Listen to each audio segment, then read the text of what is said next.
The following content is provided under a Creative Commons license. Your support will help MIT OpenCourseWare continue to offer high-quality educational resources for free. To make a donation or view additional materials from hundreds of MIT courses, visit MIT OpenCourseWare at ocw.mit.edu. Okay, let's get started. Everyone can go ahead and take 10 more seconds on today's clicker question. This is about hybridization, which we will go over more to start today, but just to see where we are as a starting point. All right, great. So most of you got this. The question is, what was the hybridization of an atom if we know that it has two hybrid orbitals? This is really, really important, so I'm just going to write this out for that 20% of you that didn't see this right away. So we know that when we have hybrid orbitals that come from S and P orbitals, these are our atomic orbitals we have to choose from to hybridize. So if we know, for example, that we need two hybrid orbitals, that means we needed to have started with two atomic orbitals. So that means what we would form are two sp hybrid orbitals, and we'd be left with our other two p orbitals left over. So anytime you figure out that you're going to need two hybrid orbitals, and we'll go over when you would find this out in just a minute, but anytime that happens, you know it has to come from an S and a P, so that's why you'll end up with sp hybrid orbitals there. And exam 2 is happening in just 1 week from today, so next Wednesday. Semester moves really fast, so I can't believe we're already up to exam 2 talk, but we are. So you should have all received 2 handouts when you walked in today, your notes, and then an exam 2 info sheet. Did everybody get that? If you didn't get it, just raise your hand and a TA will come to you with that. I see there's a few around. If one of the TAs can jump up and fill those in. All right, so basically, as with exam 1, all the information you need to know about what's going to be on exam 2 is on this handout. Specifically, exam 2 is going to cover lectures 10 through 17. Today is lecture 16, so that means it's going to cover today's lecture and then a bit into Friday's lecture as well. So I'll be really clear on Friday where exam 2 material ends, where you can kind of switch off the exam 2 part of your studying. And it will also be on problem sets 4 and 5. So it's going to be on 2 problem sets instead of 3 problem sets, but as you know, there are a lot of different concepts covered in these 2 problem sets. So it's still a lot to be thinking about, and you need to make sure that you really understand all of these different concepts. So this is explicitly listed in the sheet here. Make sure you look it over, but I just want to say as well, the concepts that we've covered since exam 1 have been talking about covalent bonds. Going along with that are all the Lewis structures that we've done.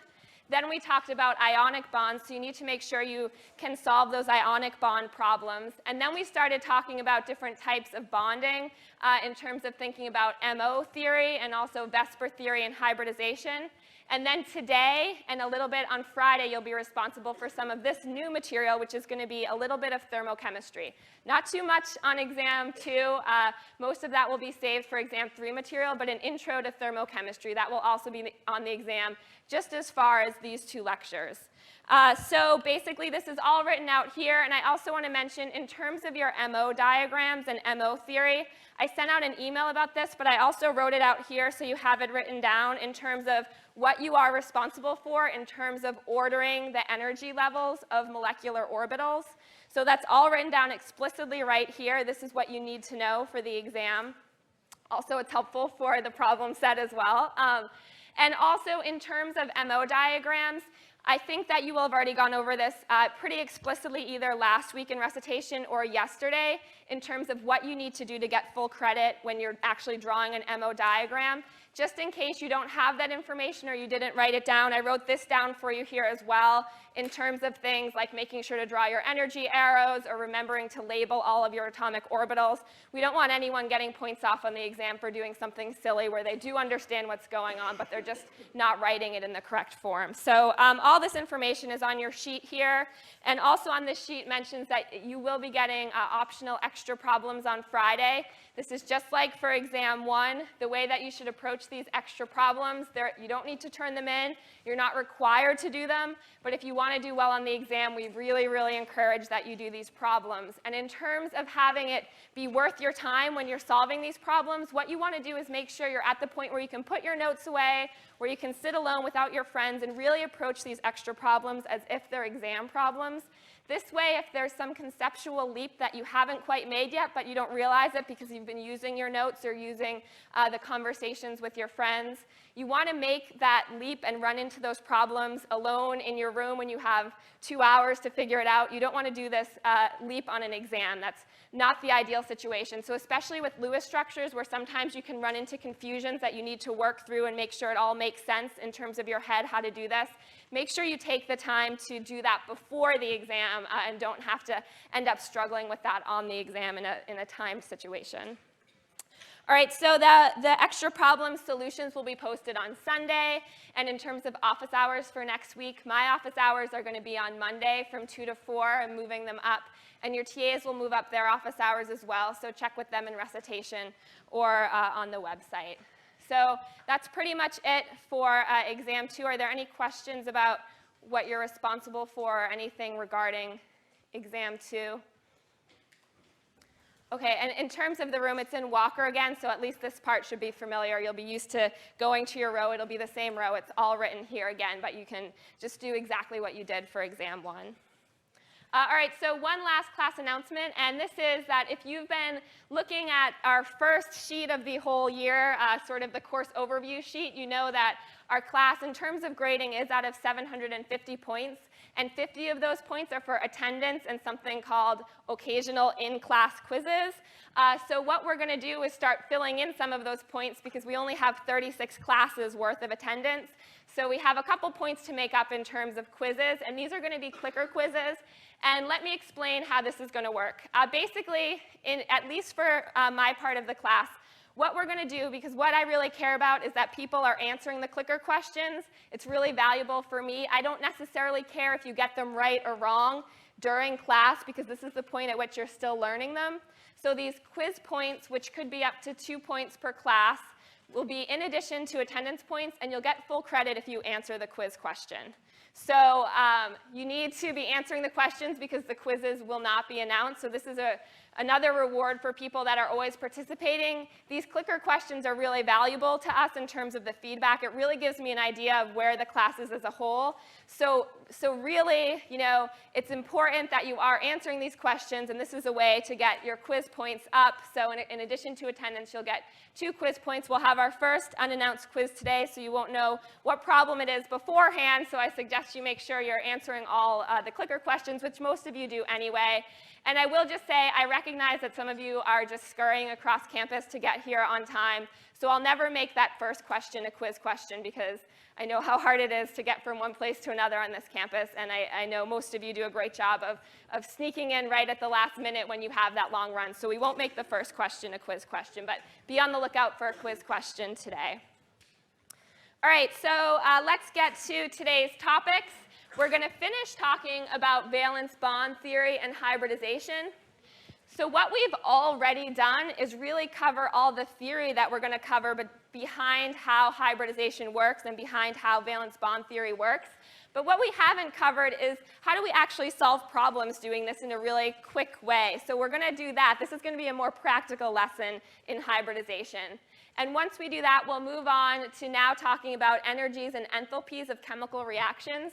So this is a real shift. We spent a while talking about single atoms, and then we've spent most of the material since exam 1 talking about bonding. So now we're taking it one step further, and we're going to actually get to talk about some chemical reactions. So we'll do that once we finish up with our hybridization unit here. All right, so how do we go about determining hybridization in complex molecules? It's actually incredibly simple, and all that you need to do is think about, for the given atom that you're looking at, what you want to do is add up the number of atoms that are bonded to your central atom, or the atom you're considering, and add to that the number of lone pairs. And what you end up with is the number of hybrid orbitals that you need. All right, so the theory behind hybridization and picturing everything, that can be pretty complicated, and I do want you to understand that. But if, for example, on an exam situation, you don't necessarily have to think through everything. You can just use this very quick way to figure out the number of hybrid orbitals that you need. And what we just said is that anytime we need 2 hybrid orbitals, we know that the hybridization of that atom is going to be sp, because it's made up of one s and one p orbital. So let's say we need 3 hybrid orbitals. What is the hybridization of our atom in this case? Yeah, it's sp2. We want to take 3 atomic orbitals to make 3 hybrid orbitals, so it's going to be sp2. So what if we need 4 hybrid orbitals? What's the hybridization going to be in this case? sp3. All right, great. So really, that's it. Hopefully, hybridization just got a lot simpler for any of you that have been struggling a little bit with it. But let's go ahead and do an example to make sure that we can all do this. And let's take a look. Oh, first, let me mention an exception here. The one exception to thinking about how many hybrid orbitals that you have are in the case where you have single bonded terminal atoms. So in the case of a terminal atom that is a single bond, you're not going to hybridize it. So in that case, just don't even change anything. It's just going to be one of the p orbitals, or unless you're talking about hydrogen, in which case it will be an s orbital that overlaps. All right, so we can illustrate this with an example of formal chloride. So this is a good example because we're just dealing with our carbon as our central atom here, and we have 3 terminal atoms, 2 of which are single bonded, so we're not going to hybridize those, and one which is double bonded, the oxygen, so we will hybridize that one. So in terms of thinking about the carbon, what is the hybridization around the carbon atom?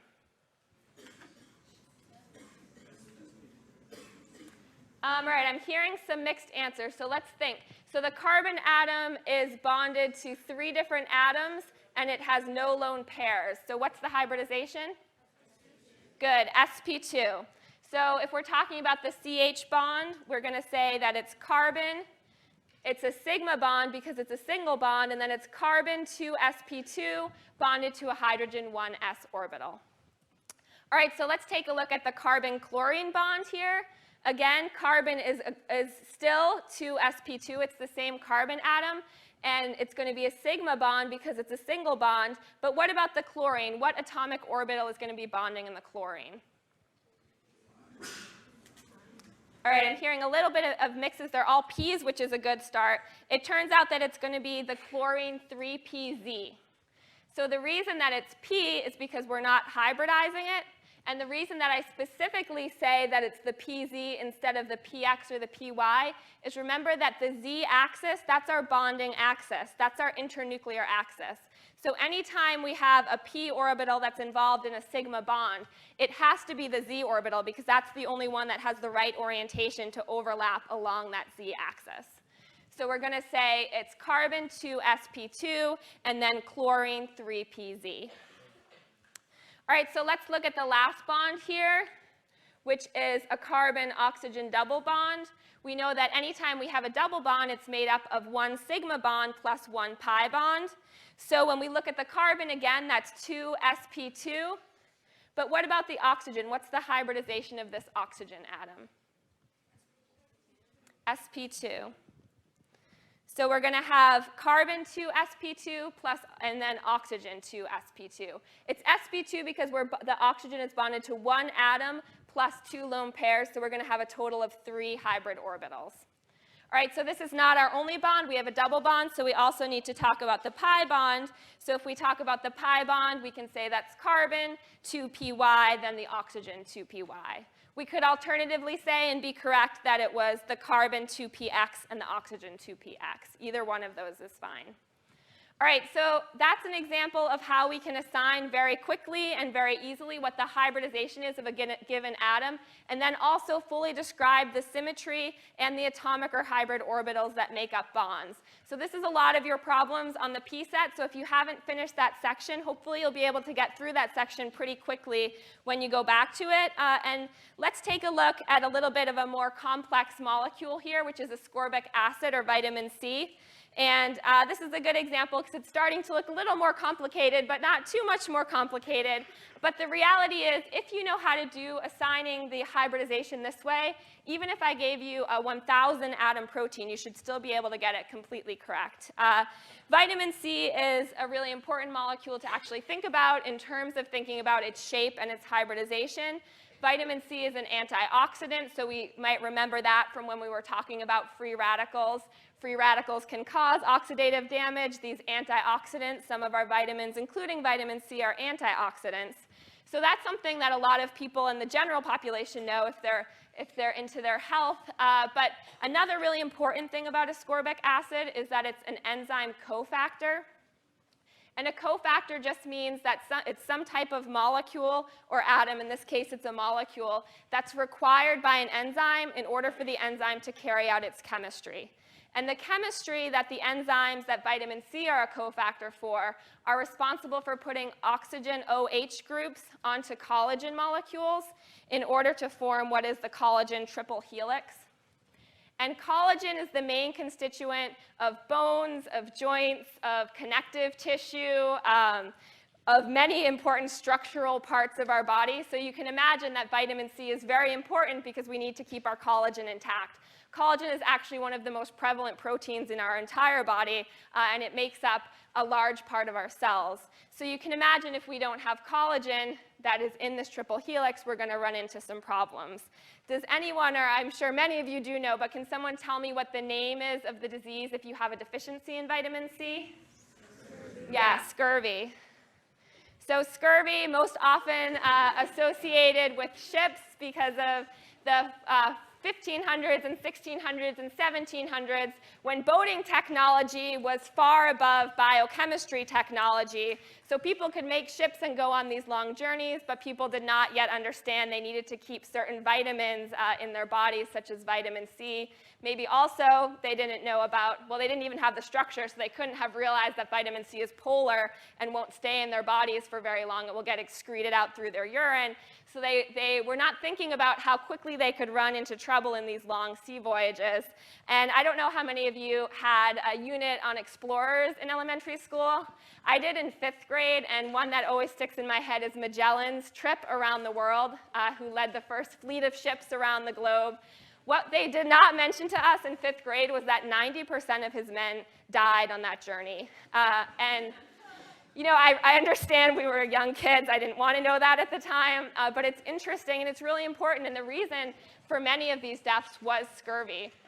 And it's totally preventable. And in fact, the cure for scurvy, which is as simple as taking vitamin C in any form, was known for, since the 5th century, people started figuring this out. But the problem was there was so much false information as well that it was not a general practice on ships to be treating men that were suffering with vitamin C or using it as any kind of preventative measure.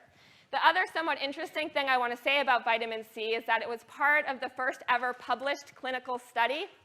And this was a controlled clinical study that was done in the 1700s, the first one that's ever been reported. And not surprisingly, it was done on a ship, and it was done by James Lind, who was a Scottish naval surgeon.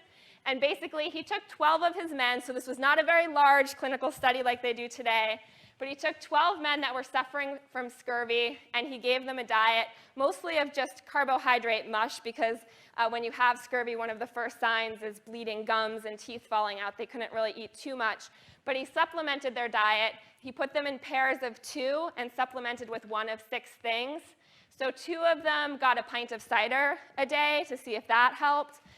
2 of them got half a pint of seawater, maybe not the best group to be in. Even worse group to be in is 2 of them got diluted sulfuric acid. Turned out that didn't help so well. Other things were some got spices, not so bad, and then 2 of them actually got citrus fruit. So no big surprise ending to this clinical study. The people with citrus fruit were completely cured and back to duty within a week. And I'm not sure exactly what happened to everyone else, but let's hope they got switched over as well.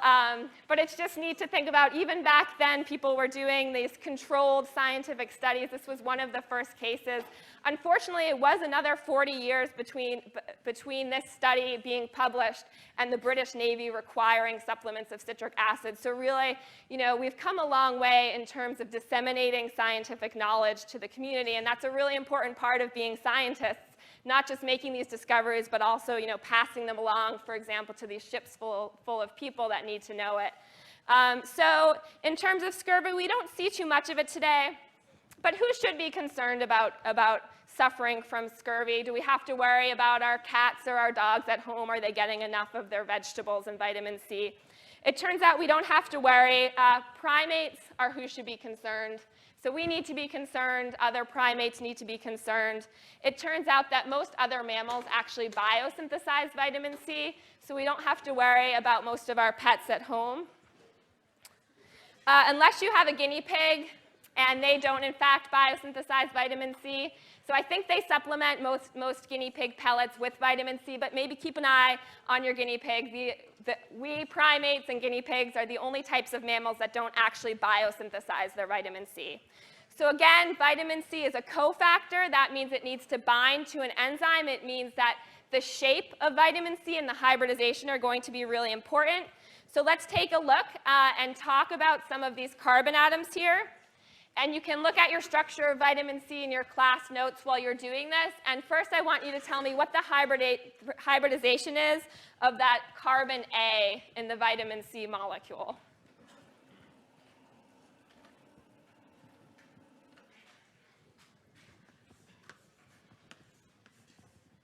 And let's take 10 more seconds on that.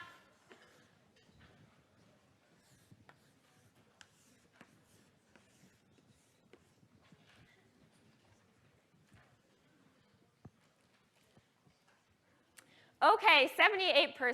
We'll do another question like this in a minute. So if we can switch back to the notes, we'll take a look at that. I think we can get better. I think we can get to the 90s with these hybridization. We just need to follow the rules. So if we're thinking about vitamin C and we're talking about carbon A, how many things is carbon A bonded to? 4 things. We have 2 hydrogen atoms, an oxygen, and then another carbon. So that means we need if it's bonded to 4 things, we need 4 different hybrid orbitals, so it needs to be sp3 hybridized. All right, let's try this again, but just shouting out, what is the hybridization of carbon B? Good. Okay, I'm going to say that was about 90% of you I heard, which is excellent. sp3. What about carbon C here? sp3. Yep, sp3 again. Bonded to 4 things, it's sp3. What about carbon D? sp2. sp2, great. Carbon E? sp2. All right, and the last one, this last 10% of you can join in, carbon F? sp2. Great, sp2.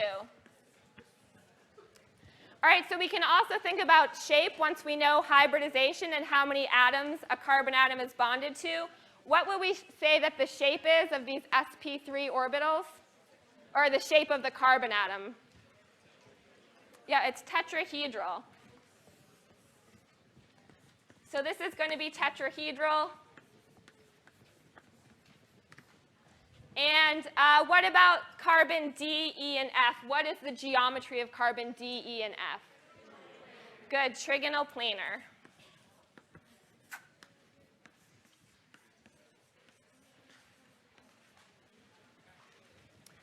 All right, so let's actually take this one step further from just talking about the hybridization of the individual atom. Let's talk about a couple of these bonds. I won't go through all of them. I think you can get the idea with just a few, but you can go back and try all of them later. So let's start with thinking about carbon B hydrogen bond. Is this going to be a sigma or a pi bond? Sigma. We know it's sigma because anytime we have a single bond, it's a sigma bond. So carbon B, we just said, is carbon. It's going to be 2 sp3. And then hydrogen, what's the atomic orbital we're talking about here? 1s. All right, great. So let's take a look at another one. Let's look again at carbon D, but now let's talk about it bonding to its oxygen there. So again, are we going to be talking about a sigma or a pi bond? A sigma bond, because again, it's a single bond here. So what we'll say again is carbon 2, sp3. And let's take a look at this oxygen that it's bound to. Is this oxygen, what is the hybridization of this oxygen right here? What is it? Okay, right, good. It's sp3. It's bound to 2 atoms, plus it has 2 lone pairs. That's a total of 4 things. So it needs to have 3 different hybrid orbitals. So we'll say it's oxygen to sp3. So let's skip to a different carbon now. Let's talk about carbon D, specifically the carbon D oxygen bond. So let's do a clicker question for this one. Let's get into the 90s, if you don't mind. This would be very good to do. It'll make me feel better about you finishing your problem sets tonight. So if you talk about the symmetry and the hybrid or atomic orbitals that contribute, we're talking about the CD oxygen bond. So go ahead and look at your notes to see what that bond is. We already identified the hybridization of carbon D, so we really just need to think about the oxygen here.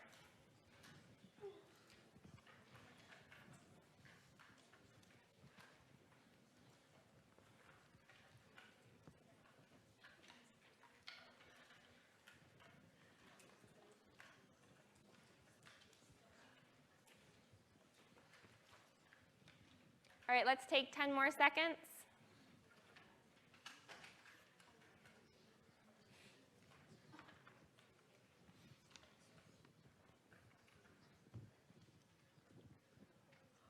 Okay, I'll take that, 84%. That's not bad.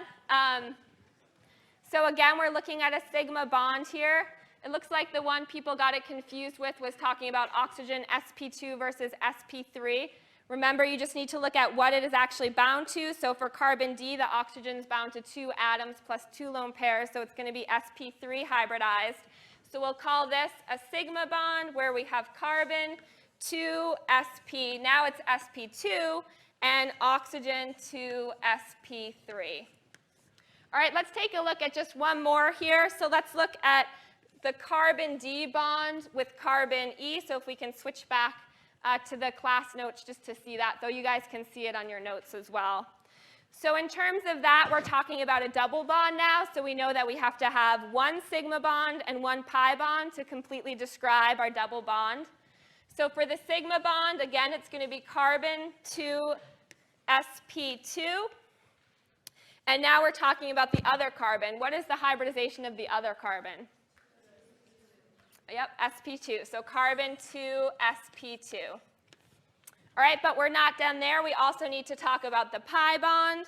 So for the pi bond, we'll talk about carbon to py, and then the second carbon to py. All right, so I filled in a few more in your notes, so you can maybe cover those up and make sure that you get all of those correct as a good self-test before you finish off any in your problem set. Does anyone have any questions about figuring out hybridization? Yes? I'm sorry, what is that?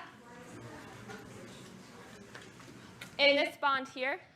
Oh, okay, that's a good question. So the question was, why is there not hybridization in these p orbitals here? So in order to form a double bond, we need to have a pi bond formed, and a pi bond forms from 2 unhybridized p orbitals. And if you can kind of picture those p orbitals, if our molecules are this way and they're coming up here, we need to have electron density above the bond and below the bond. So if they're hybrid, then they're going to be spread out into that tetrahedral geometry. We want to have them parallel to each other, and they need to be the p bonds. They need to be the p orbitals. Does that make sense? Okay. So anytime we have a double bond, the pi part of the bond is going to be p orbitals. Yes? No, absolutely not. It would be absolutely correct to put 2px and 2px here. You just can't put Z because that's the one that's going to be involved in the sigma bond. And the other important thing is if you do put X for one, you have to make sure you put X in the other because they do need to be able to interact with each other. So you can't have one X and one Y, but sure, you can have both X or both Y. Okay, so let's shift gears a little bit and start talking about bonding in terms of chemical reactions.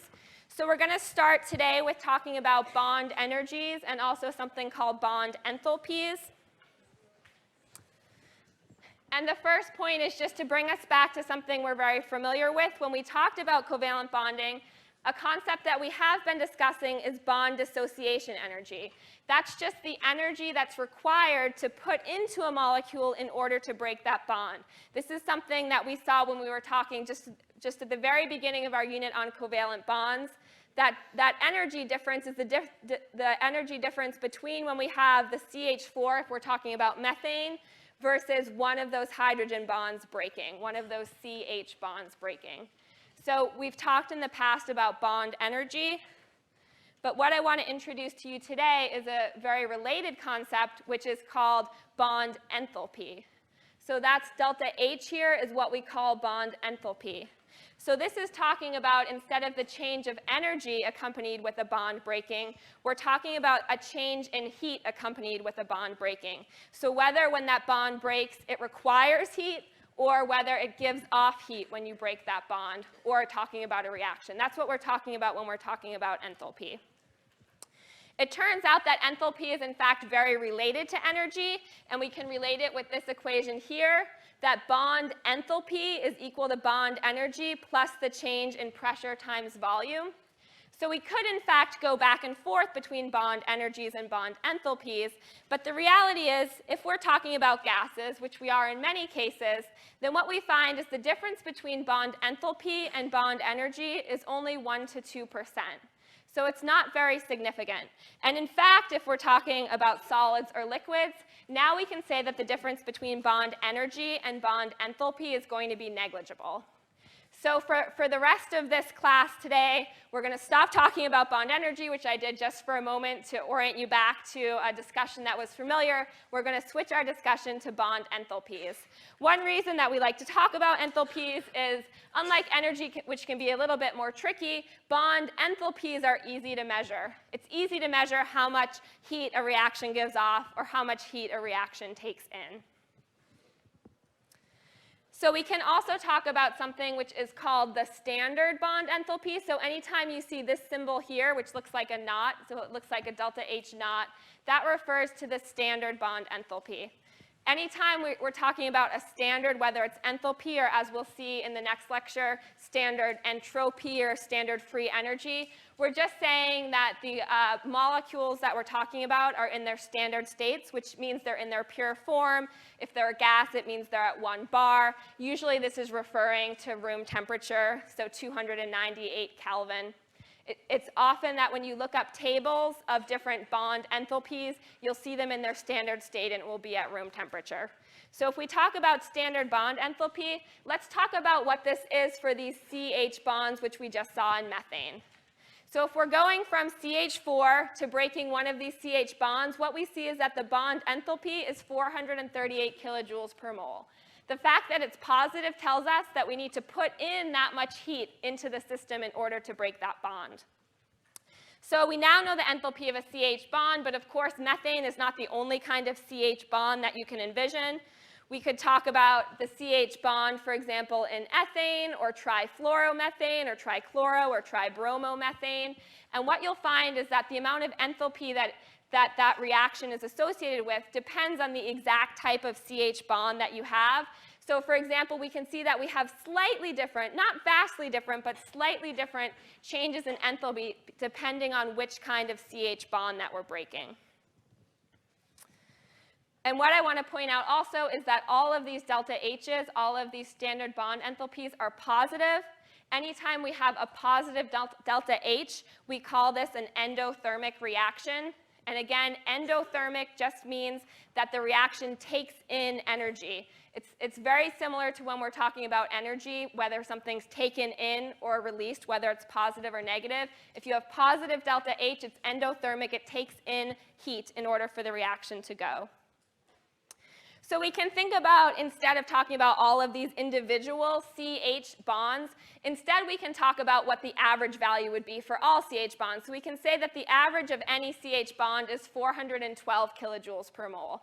So you can imagine if you're looking these things up in terms of a reference table or maybe in the appendix of your textbook, it would be an impossibly huge number of pages to write every single different kind of CH bond. So that's why instead they talk about the average bond enthalpies. So for CH, again, that's 412, and all of the enthalpies we just saw fall within about 8% of that. And in your book, you can look up any type of bond that's listed here. So we saw CH is 412. You can look up a CC bond. You can look up a CC double bond, a CC triple bond, and so on.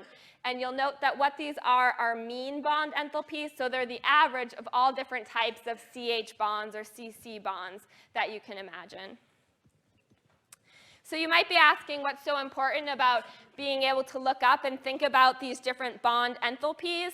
And the reason that it's important is because if you're looking at a reaction, no matter how complicated that reaction is, you can actually figure out what the enthalpy of the entire reaction is by adding up all the individual mean bond enthalpies of the products and all the individual mean bond enthalpies of the reactants and thinking about the difference between those two. So we'll do that in just a second, and the reaction that we'll do it with is the oxidation of glucose here.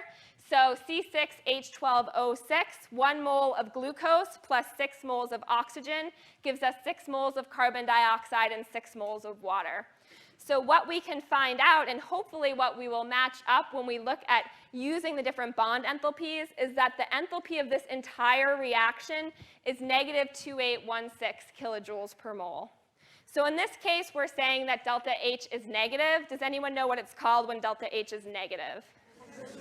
Everyone knows. Great. So it's exothermic. This is an exothermic reaction. The reaction releases heat.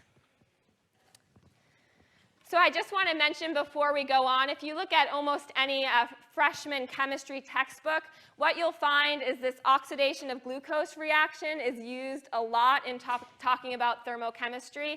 And one reason it's talked about is because it's very convenient to talk about something where we start with 1 mole of glucose and end up with 12 moles of products. That's going to be helpful when we're doing a practice problem to see exactly how you deal with it when there's different numbers of moles. But the other reason you always see this reaction is because it's an incredibly important reaction. The oxidation of glucose is going on all the time in our body. This is our main source of energy for all animals. So let's think a little bit about why this reaction is so important and so prevalent. It turns out that if we're talking about plants, plants do the reverse reaction. So plants take carbon dioxide and water and they turn it into glucose, or energy for us, energy stored in the bonds of glucose, plus oxygen. So if we do the reverse reaction, this is actually going to require energy. Where do plants get this energy? Yeah, this is just photosynthesis here. This is the photosynthesis where plants are turning carbon dioxide and water into sugar and into oxygen. So what happens when we eat the plants, or when we eat animals that have eaten the plants, is that we perform the reverse reaction now, which is what I just showed you, the oxidation of glucose. And even though it's not the products of the reaction that are particularly valuable to us, we just breathe out the CO2, and actually we'd rather have less of that than more in our environment. But what's important here is instead the energy or the enthalpy that's given off in this reaction. So as I said, this reaction has a negative enthalpy of 2816 kilojoules per mole. That's a lot of enthalpy and a lot of energy. So we actually end up using that energy to fuel most of what is going on in our body. So instead of storing it as sugar, once we oxidize the sugar, now we just store it as ATP. And as you know, ATP is the currency of energy in the cells. So this is why you see this reaction again and again and again in just about any chemistry textbook that you open up as sort of a general reaction. The reason it's used is it's just so important and so prevalent in terms of thinking about our bodies and how we're staying alive and using energy. All right, so let's go ahead and use this as an example of what we just said, which is using the bond enthalpies of the products and the reactants to figure out the enthalpy of the entire reaction. So the way that we do this is we add up all of the individual mean bond enthalpies of the reactants, and we subtract from that all of the individual bond enthalpies of the products. So we can think about what this will tell us. If you think about the fact if the bonds are stronger in the products than they were in the reactants, you can go ahead and click in and tell me if you think we'll have a negative or a positive delta H here.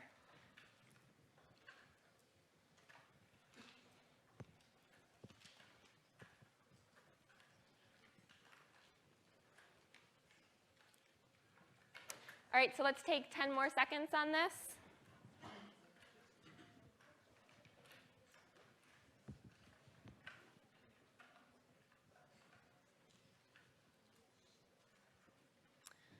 Okay, great. So negative is correct, and some people, well, okay, some people got totally mixed up, didn't just get one thing wrong. So let's just focus on the right answer to start with.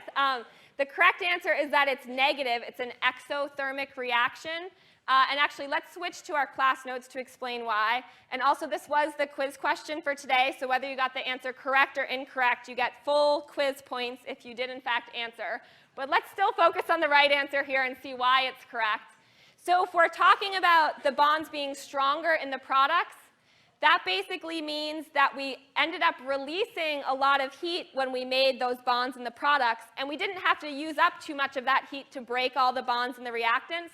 So that's why we say that delta H is going to be negative. You could also just do it not conceptually, just plugging it into the equation, but it's better to kind of understand exactly why that is. It's because it takes more energy, you gain more energy forming the products than you take breaking up the reactants. So if we have the opposite case here, if the bonds are stronger in the reactants, now what we're going to find is that the delta H of the reaction is positive, and what you're dealing with is an endothermic reaction. So let's go ahead and do this with our example of the oxidation of glucose. So I've just written out the glucose molecule so you can see all of its individual bonds here, since we're going to be using that information.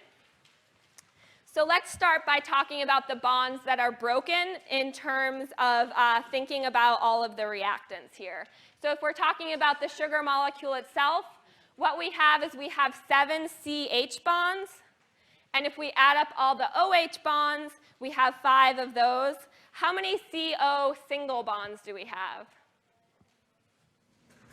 What do people think? Yep, 5 CO single bonds. What about CC single bonds? 5 of those as well. CO double bonds?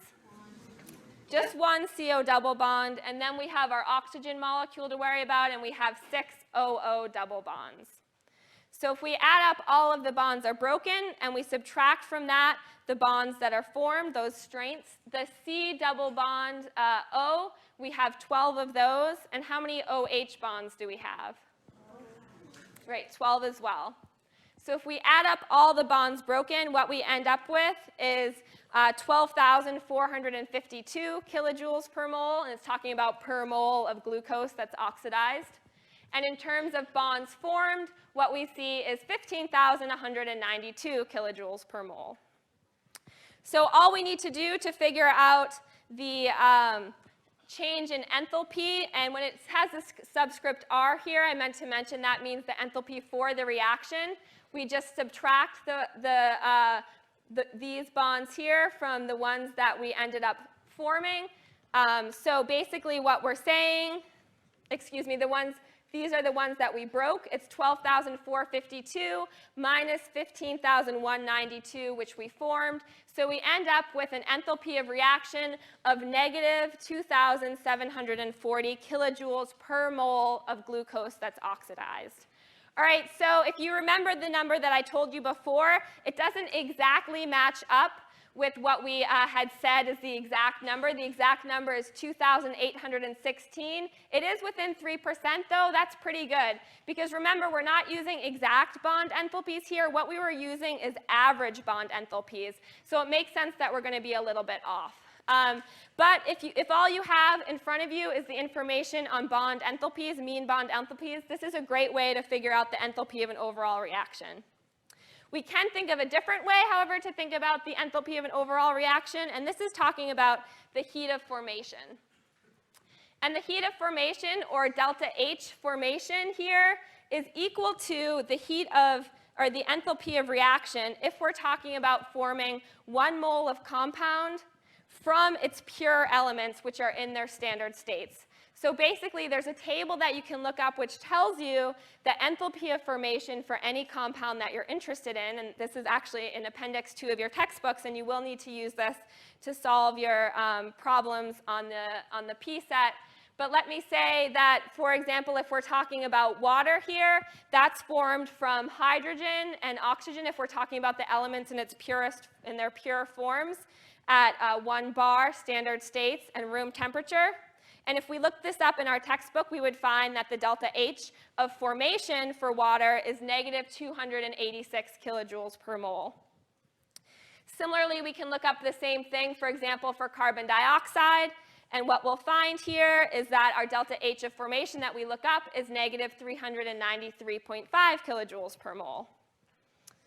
We can also look up or think about what our delta H of formation would be for oxygen. Does anyone have a guess here? Yep, it's actually going to be 0. Oxygen already is in its most stable state. So anytime we're talking about an element in their most stable state, it's going to be 0. That's going to be the delta H of formation. There is none. It's 0. We can also look up what it was for sugar, for glucose, C6H12O6. So that coming from its most stable forms, its most pure form of the elements, is going to be negative 1,260 kilojoules per mole. All of this information has been tabulated and is in tables. You can refer to them, and they're also in the back of your textbook, so you can refer to those in terms of your problem set. So let's go ahead and solve a problem actually using the delta H's of formation. Let's see if we can do any better to coming close to the reality for the oxidation of glucose. So if we're going to calculate the delta H for the reaction for the oxidation of glucose, or actually for any reaction at all, what we want to do is take the delta H of formation of the products and subtract from that the delta H of formation of the reactants. So let's go ahead and do that. And in terms of talking about the oxidation of glucose, if we talk about delta H of this reaction, what we need to take is 6 times delta H of formation of CO2, since we're forming, that's in our products, we're forming 6 moles of CO2, plus 6 times delta H formation of H2O, since we're forming 6 moles of H2O, and we subtract from that the heat of formation of all of our reactants. So we only have 1 mole, so we just say delta H formation of C6H12O6. And then in addition to that, we have 6 moles delta H formation of oxygen, of O2. All right, so this is our equation here, and at this point what we would do is we would look up what all of the delta H formation values are for CO2, H2O, sugar, and oxygen. So what we would find is that we end up having 6 times negative 393.5. That's what we had just looked up and told you for CO2, plus 6 times negative 285.8 for the water, minus 1 times 1260. So it's negative 1260 for our sugar here. And then what we're going to end up with is having minus, and what is it for oxygen again? So minus 0. So what we end up with in terms of the delta H for the entire reaction here is that we end up with negative 2816, and it's going to be kilojoules per mole of glucose. All right, so let's see how this matches up, and hopefully you can actually remember that this matches up actually perfectly here. So what we're going to see is that, in fact, what we calculated versus what is experimental is dead on the same. So there's actually one more way to figure out the enthalpies of a reaction. I'm going to go over it just very briefly. And that's based on the fact that enthalpy is a state function. And by state function, what I mean is that it doesn't matter how you got from point A to point B. All that matters is the difference between the two. So another example of a state function is altitude, for example, on a mountain. So if you're talking about altitude, you go from point A to point B on the mountain, and it doesn't matter how you got there. You could have climbed all the way up to the top of the mountain, then went back down and eventually landed on point B, or you could have gone straight from point A to point B. The change in altitude between point A and point B do not depend on the path. They're independent of path. So this difference right here does not matter on how you got there. It does not make a difference how you got there.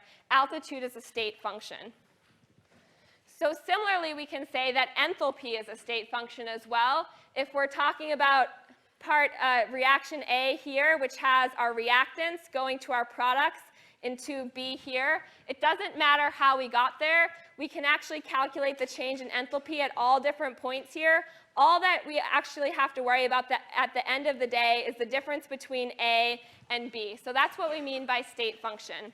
We're not going to have a chance to get to fully explaining the consequence of this, which is Hess's law, which allows us to add and subtract different reactions. So what I'm going to say is the last two problems on your problem set you won't have to do because we're not going to get a chance to cover it in class on Friday. So I'll send out an email about this as well. So that'll be pushed back. So it will be on the exam, so you want to do them at some point, but you don't need to actually turn those in. So those are the last two problems, I believe.